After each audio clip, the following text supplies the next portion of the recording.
JBN, we keep you informed. I am Michelle Jones, and in the news, one man dead after robbery in St. Elizabeth. One man is dead, and a gun was seized in Junction, St. Elizabeth, after the police intervened in a robbery and sexual assault. The dead man is unidentified. The police say a 9mm Taurus pistol with 2 rounds of ammunition was seized, following a brief exchange between the alleged culprits.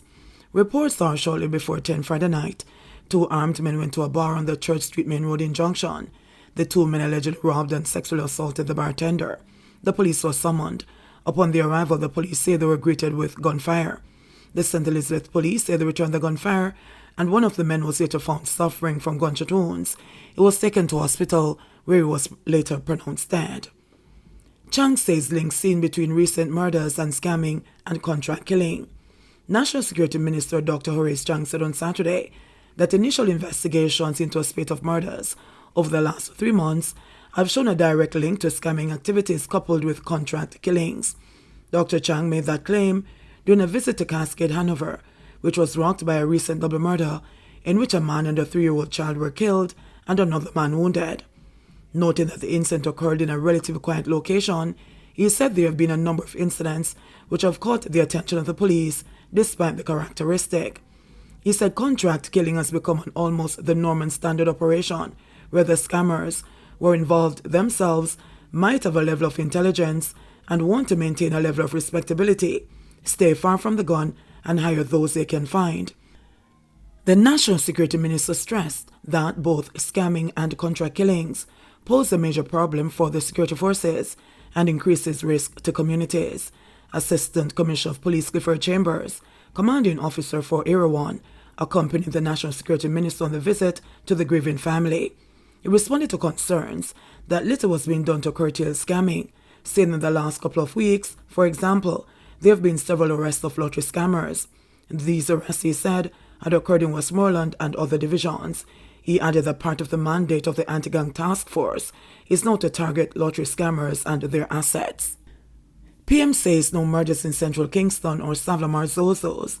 Prime Minister Andrew Holness has confirmed that no murders have occurred in the 2 latest areas named under the Zones of Special Operations Zozos legislation.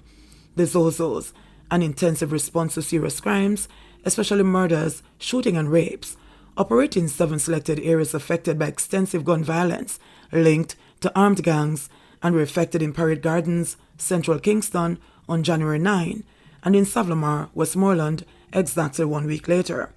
Data from the Jamaica Constabulary Force JCF indicated at the start of the year that Westmoreland had accounted for 128 murders last year, an increase of 60% compared to the corresponding period of 2020. The Kingston Central Police Division, where a bloody conflict played out all year between the notorious genocide and darkside gangs, had 79 murders, a 55% increase when compared with 2020. In late January this year, Minister of National Security Dr. Horace Chang told the House of Representatives that, up to then, there had been no incidents of criminal violence within the geographical boundaries of the declared Zones of Special Operations Zozos in Parade Gardens, Kingston, and SavannaLaMar in South Westmoreland. On Thursday, Holness, who sat in for Dr. Chang, told the sitting of the House of Representatives that the partnership built up within the troubled communities has become historic and impactful and will continue to be encouraged by the ministry. He said that this has become a necessity in terms of safeguarding against a return to pre-Zozo situations. The ongoing efforts of the community engagement and strengthening community-based organizations are actions that will sustain the critical achievements, the Prime Minister said. While we recognize the significant gains that have been made, the pursuit of a diverse strategy and tools island-wide, the reality still remains that the perceptible impact of serious crimes, such as the recent spate of drive-by shootings and incidents involving motorcycles, continue to be disconcerting, he added. He said, though the zones were meant to provide special emphasis in particular communities, the government's responses continue to also provide for those other areas affected by crime. For this reason, it is especially important that this platform be used to reassure all Jamaicans that the government remains committed to pursuing the measures and strategies that will establish the stability and long-standing recourse that is needed, he concluded. The 60-day extension for all 7 Zozos was approved by the House of Representatives in light of the fact that their terms end between April 25 and May 5. Rains expected to continue over the next few days. Jamaicans are in for more rain this week as a trough moves across the island. According to the Met Service of Jamaica, the weather system is to remain across the region for the next few days. Unstable weather conditions are therefore expected to continue, with periods of showers and thunderstorms island-wide, especially across northern parishes, mainly during the afternoons, the Met Service said.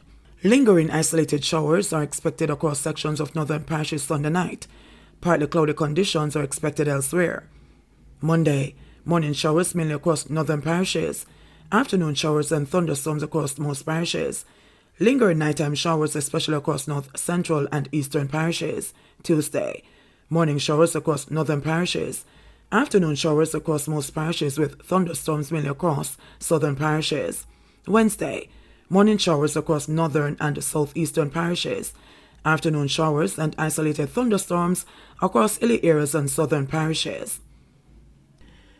Man's body found at home with throat slashed in St. Elizabeth. A man's body was found with his throat slashed in his house in Cheapside, St. Elizabeth on Friday. The deceased has been identified as 39-year-old Fabian Mushet. Reports said that Mushet was not seen by residents since Thursday, April 21. A search was launched by community members and relatives with the assistance of the police on Friday. Sometime after 7 p.m., the police went to the missing man's house, where the body was seen lying in a pool of blood with the throat reportedly slashed. The scene was subsequently processed, and the body was removed to the morgue for a post-mortem examination. The St. Elizabeth police are probing the development. Jamaica reports 73 new COVID cases, 5 deaths. Jamaica on Saturday reported 73 new cases of COVID-19, bringing the total case count since the start of the pandemic to 129,562. According to the latest statistics from the Ministry of Health and Wellness, the country also reported 5 more virus-related deaths. The death toll since the start of the pandemic now stands at 2,948. Of the new reported cases, there were 48 females and 25 males, with ages ranging from 1 day to 108 years.